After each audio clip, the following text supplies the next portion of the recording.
Welcome back to another video. So in today's video, I got some really exciting news for you guys.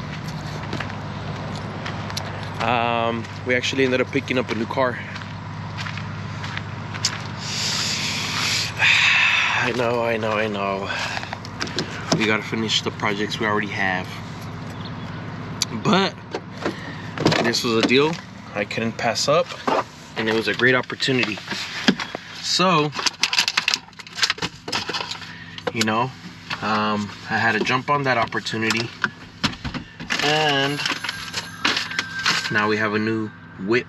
So, I'm gonna go ahead and show you guys a new car right now. So, go ahead and comment down below and let me know what you guys think. But